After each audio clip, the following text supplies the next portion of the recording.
वैसे तो मार्वल में भी डेथ एक नॉर्मल सी चीज़ है और मार्वल के बहुत से कैरेक्टर ऐसे भी हैं जिनकी डेथ नहीं हो सकती या वो डेथ के बाद भी वापस आ सकते हैं, मगर मार्वल में अक्सर डेथ ऐसी हैं जिनको फैन दिल से फील कर पाते हैं और फैंस बिल्कुल नहीं चाहते थे कि ऐसे कैरेक्टर्स को भी मार्वल में मार दिया जाए, जिनमें एसगार्डियन किंग ओडिन से लेकर हम सबके फेवरेट आयरन मैन जैसे कैरेक्टर भी शामिल हैं। इन कैरेक्टर्स की डेथ की वजह से फैंस की बहुत सी होप टूट गई है। गाइस, मार्वल को इन कैरेक्टर्स को तो बिल्कुल नहीं मारना चाहिए था, इसलिए आज मैं आपको बताऊंगा कि कौन कौन से कैरेक्टर ऐसे हैं जिनकी एमसीयू में डेथ नहीं होनी चाहिए थी और एमसीयू में कैरेक्टर्स को क्यों मार दिया गया, और ये बात भी कंफर्म करूंगा कि क्या ये कैरेक्टर हमें एमसीयू में दोबारा देखने को मिल सकते हैं। इस लिस्ट में मैंने विलेन और हीरो दोनों को काउंट किया है, इसलिए इस लिस्ट में मैंने सिर्फ इंपॉर्टेंट डेथ को ही काउंट किया है। तो चलिए फिर आपका ज़्यादा टाइम नहीं वेस्ट करते और वीडियो की तरफ चलते हैं। Let's start. Can I be your superhero?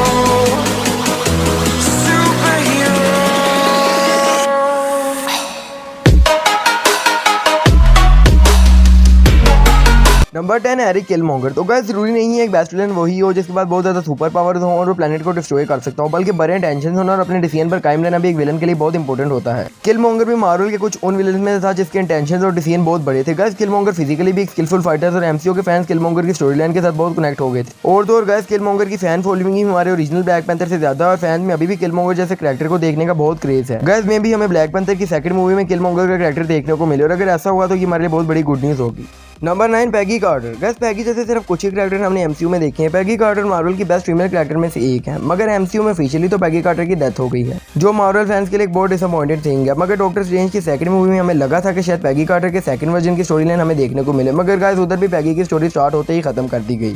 अगर हमें एमसीयू में पैगी कार्टर के कैरेक्टर की स्टोरी लाइन दिखाई जाती तो कैप्टन अमेरिका के सीक्वल में भी बहुत चेंजिंग आ सकती थी और इन दोनों की स्टोरी लाइन बहुत इंटरेस्टिंग भी होनी थी। गाइस, नंबर 8 लोकी। गाइस, लोकी का कैरेक्टर हमें एमसीयू में देखने को मिल रहा है और बहुत जल्द लोकी का सीजन 2 भी आने वाला है, मगर गाइस क्योंकि एमसीयू के मेन यूनिवर्स में लोकी की डेथ हो गई है, इसलिए मेन यूनिवर्स में उसकी स्टोरी लाइन भी बिल्कुल खत्म हो चुकी है। मगर गाइस, लोकी जैसे कैरेक्टर की डेथ तो नहीं होनी चाहिए थी। लोकी एक हीरो भी था और एक विलन भी। एमसीयू में कॉमेडी का नाम ही लोकी और एमसीयू में लोकी की फैन फॉलोइंग भी बहुत हाई, इसलिए मार्वल को लोकी को तो बिल्कुल नहीं मारना चाहिए था।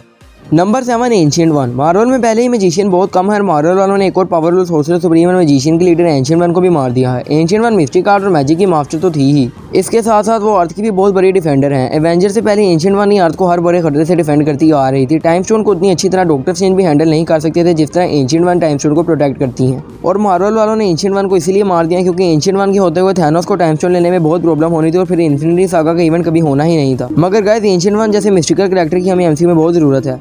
Number 6 Heimdall. तो मार्वल की बहुत सी ट्रेजिक डेथ में से एक डेथ हेमडाल की भी थी। एसगार्ड के बेस्टेस्ट फाइटर और बैफरोस्ट की ओपनर हेमडाल की डेथ हमारे लिए बहुत डिसअपॉइंटेड थी।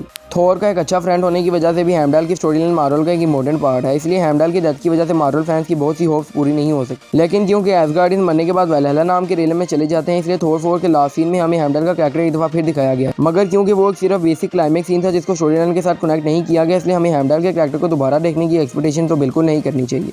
Number 5 Odin. तो एसगार्ड के फॉर्मर किंग और 9 एलिमेंट्स के रूलर थोर और लोकी के फादर और मार्वल के one of the most powerful और oldest character Odin. Guys, Odin की डेथ के वक्त मुझे लगा नहीं था कि एमसीयू में ओडिन जैसे कैरेक्टर को भी मार दिया जाएगा, क्योंकि ओडिन का कैरेक्टर मार्वल के लिए बहुत इंपॉर्टेंट कैरेक्टर था और कॉमिक्स में भी ओडिन मोस्ट पावरफुल रह चुकी है। मार्वल ने हमें ओडिन को सही तरह से एक्सप्लोर भी नहीं करवाया, ना ही ओडिन को बहुत पोटेंशियल में दिखाया गया। लेकिन guys, believe me, great father Odin के बगैर मार्वल बिल्कुल इनकम्प्लीट है। नंबर 4 वीएन। एवेंजर्स इन्फिनिटी वॉर की बुरी बात ये थी कि इसमें हमने अपने बहुत से फेवरेट कैरेक्टर्स को भी खो दिया, जिनमें वीएन भी शामिल था। थैनोस को स्नैप के लिए 6 स्टोन चाहिए थे, जबकि माइंड स्टोन वीएन के हेड में था, इसलिए थैनोस ने वीएन को भी मार दिया। वीएन की डेथ हमने मार्वल में एक दफा नहीं बल्कि 2 दफा देखी है, जो फैंस के लिए बहुत सैड मोमेंट था। वोंडा भी वीएन और अपने किड्स की डेथ की वजह से ईवल हो गई थी, और क्योंकि वीएन के साथ वोंडा की स्टोरी भी कनेक्ट थी और वीएन मोस्ट इंटेलिजेंट और पावरफुल एआई था, इसलिए वो एमसीयू का एक इंपॉर्टेंट पार्ट था जिसे मार्वल ने बहुत जल्दी मार दिया। अगर मार्वल चाहता तो किसी और तरह से वीएन की स्टोरी को कंटिन्यू कर सकता था, मगर मार्वल ने तो हमें क्या दिया, व्हाइट वीएन, जिसकी शायद हमें एमसीयू में बिल्कुल भी जरूरत नहीं थी। गाइस, नंबर 3 माइटी थोर जेन। तो जेन की डेथ से पहले इस बात के रूमर्स आ रहे थे कि जेन थोर को रिप्लेस कर देगी, रंग एवेंजर्स की टीम में भी शामिल होगी, लेकिन थोर 4 में हम सब देख चुके हैं कि मार्वल ने जेन को भी मार दिया है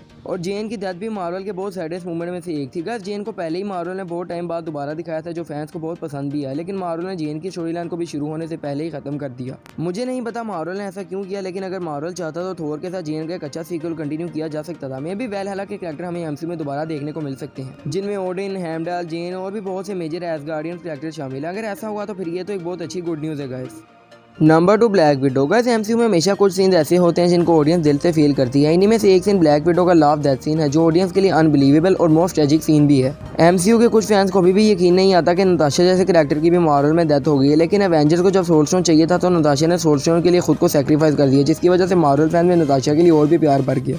मगर गैस आप भी मेरी इस बात से जरूर एग्री करती होंगे कि हम नताशा को फिर से मार्वल में देखना चाहते हैं। गैस ब्लैक विडो की डेथ ना सिर्फ हमारे लिए एमसीयू के फैंस के लिए बल्कि 5 एवेंजर्स के लिए भी बहुत टफ थी और हमारे 5 एवेंजर नताशा की डेथ पर बहुत सैड देखने को मिल रहे थे।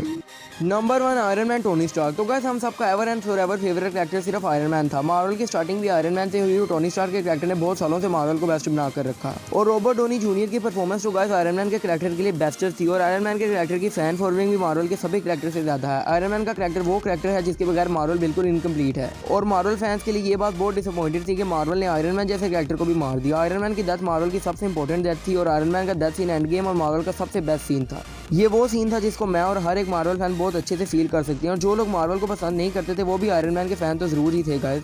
और जब टोनी 6 स्टोन के साथ स्नैप करता तब की बात तो अलग ही थी गाइस।